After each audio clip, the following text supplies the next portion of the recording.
Okay, hi everybody. Thanks for coming back. So this is a video I know that you guys have been requesting for a while. We've had some issues with it, so I'm just refilming it so we can upload it sooner. We are going to talk about how to become a therapist today. Like I said, I've seen a lot of questions about this, so let's just jump into it.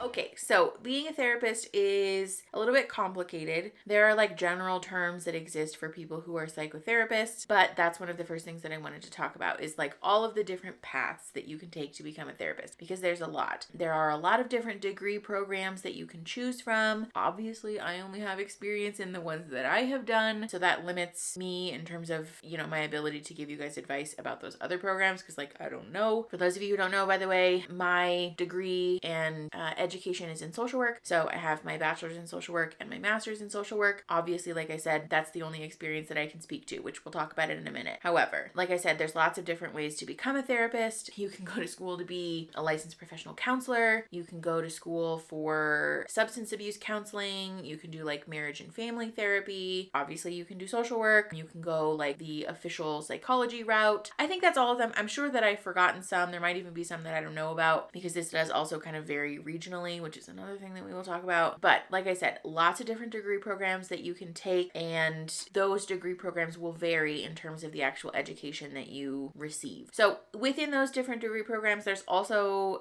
differing levels of education. So like for social work, for example, you can have your BSW, you can get your MSW, or you can get your doctorate in social work, or like just your doctoral degree. This like hierarchy exists in all of the different degree programs, and there are different jobs that you can do based on your level of education. Typically, your bachelor's degree is not enough to practice psychotherapy. I say typically because, like I said, it varies regionally, and I don't know what the requirements are for different states or different countries. Also, just as a PSA, this will be primarily limited to the United States because I don't really know what other countries do for therapy. I'm sure that there's probably like a really wonderful and intelligent system that other countries have devised that America is just like, no, we're going to do it different. But this is the way that it exists mostly in the United States as far as I'm aware. So like I said, a BSW or like your bachelor's degree is usually not enough to be a psychotherapist where you like sit down in the room and like, unpack people's anxiety, depression, and general self-loathing. That's typically reserved for a higher level of education for good reason. The work is inherently personal and we are touching people's lives and it's serious,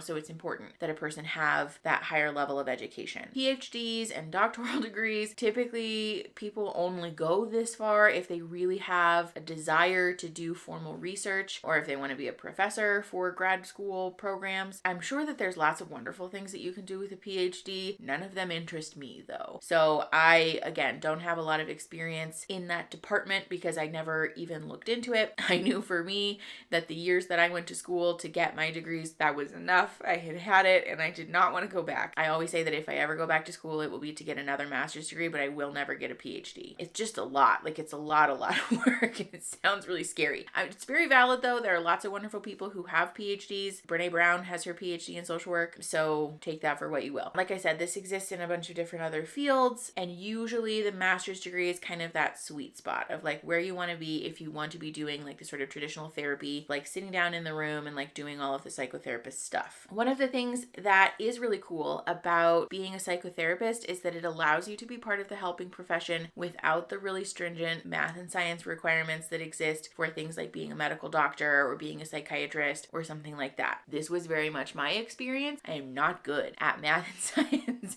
And so this was a nice way for me to be able to help people and to touch people's lives without having to put myself through that really difficult, like high levels of math and things like that. So if that's you, if you are struggling with math and science, if you're like, what the fuck, I don't know what to do, this might be a good option to look into because like I said, the math requirements are typically not very high. We don't really need to know how to do calculus in order to understand the inner workings of a person's brain. And so, like I said, it's a great in-between option for people in that space as well. Not to say that being a therapist means you don't have to be like educated or well-informed. It's just that the education that we do is typically like soft sciences. So we're not really out here, memorizing anatomy and physiology and things like that. At least as far as I'm aware. Maybe they do that in other places for different degree programs, but at least my experience, it was not that. Okay, so I have also seen a lot of questions from you guys about like the specific coursework and what my experience was with school and things like that. So we will kind of delve into that. Like I said, my experience is only mine. It's anecdotal, and so take it for what you will. One of my pieces of advice that we'll talk about later is to ask other people so that you can gather like a collection of knowledge to help you make an informed decision. But whatever, you guys asked me about it, so we're going to talk about my experience. Like I mentioned before, I have my BSW and my MSW, and I went to school at Arizona State University. My experience was a little bit atypical because I started my bachelor's degree at like the regular university, and then I switched to a satellite campus, and then my master's program I got through something called advanced standing, which is where you shorten your master's degree. So again, my experience is like a little bit different. I'm sure that lots of people have different, pieces of advice and experiences with education in the classes and what have you. So my actual coursework was really not that hard. It's important to own here though that I never really had a difficult time in school other than with math and science. If you are a person who enjoys writing essays, psychology and social work and like mental health is for you, because there was a lot of that. There was a lot of papers, there was a lot of case analysis and just like write-ups and, stuff like that. One thing that is important to acknowledge though is that you will be required to memorize to some degree most of the DSM, which is our like diagnosis Bible. Basically, it contains all of the different diagnoses and how you diagnose them and the criteria and all that stuff. That's something that you'll have to memorize. I mean, and for good reason, it's important that you memorize that. So that was a lot of like flashcards for me. They also, at least in my program, encouraged us to memorize or at least be aware of the different SSRIs and antidepressants, different blood pressure medications. Like we had to have sort of a tertiary knowledge of medication and at least memorize the ones that are typically prescribed so that if we have a client who comes to us that's been prescribed this, we at least know what the fuck they're taking and side effects and things like that. That honestly, I think was probably the most difficult part. There were also a lot of group projects, which could very well just be my experience because again, okay, so let's double back. I went to school for my 4-year bachelor's degree, which is like pretty typical. The only thing weird about that one is that I transferred campuses halfway in between because I got married and I moved. But my master's degree, there's a program at ASU, and I know that it exists in other places called the Advanced Standing Program, which essentially means that if you have a high enough GPA, they allow you to get your master's degree in 1 calendar year instead of the typical 2 years. I managed to get the GPA that I needed, and so I decided to do this. But the campus that I was at is very, very small. For those of you who don't know, Tucson's not, I mean, it's a big city, but it's not like Phoenix big. And ASU doesn't have a campus in Tucson really, except for that. So the school that I went to for the second half of my bachelor's and my whole master's degree was like literally a hallway. Like, I'm not kidding. It was like part of a building with other shit in it. Like, we did not have like a dedicated campus. So I think in total there was maybe 50 people in the whole fucking program. So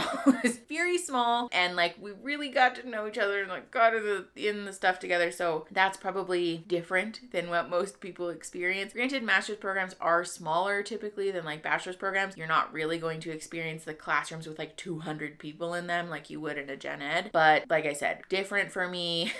My experience was that it was very casual. But that being said, the program itself, as far as I'm aware, the curriculum was still the same as everywhere else, or at least everywhere else that ASU has master's in social work classes. Basically what I'm getting at here is that the actual curriculum is not that hard. It is difficult, don't get me wrong. Like, it's a lot of work and there's a lot of writing and it's definitely a lot of time and like a lot of investment. But a lot of what we talked about was like therapeutic theory and different modalities and things like that. And we would like go through and we would do in-class demonstrations and practices where the professor would make us sit up in front of the whole fucking class, practice being a therapist on our classmates. Not actually, it would be like with fake issues, but like a lot of that stuff. And then your internship or your practicum, that's the other piece of this that's really, really important. In my opinion, that was the most valuable education that I received, both in my bachelor's and my master's. The internship is where you actually get the opportunity to be a therapist.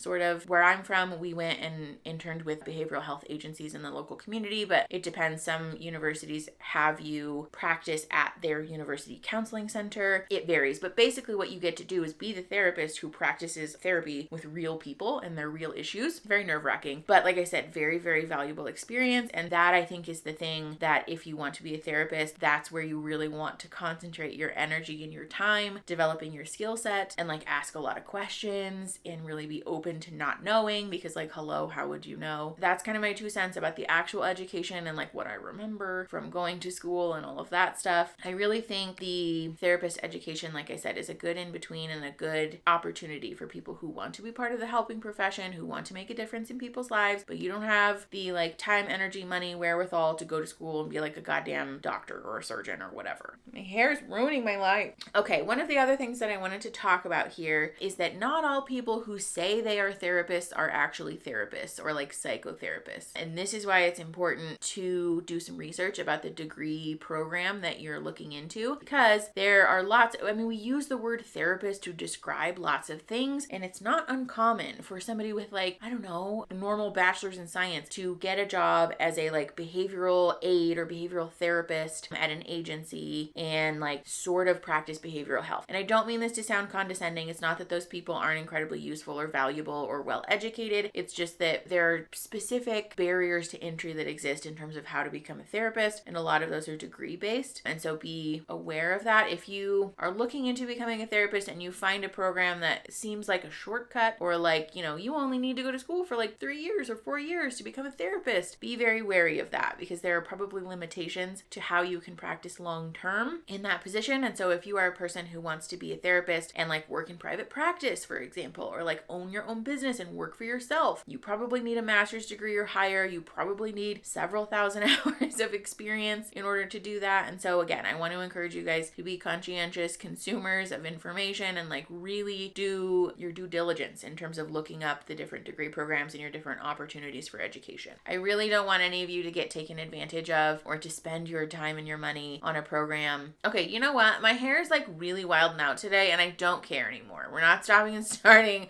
so leave it all. There's one strand of hair over here that's like having a party. If it's there, I don't want to hear it. I'm just trying to do something. Anyways.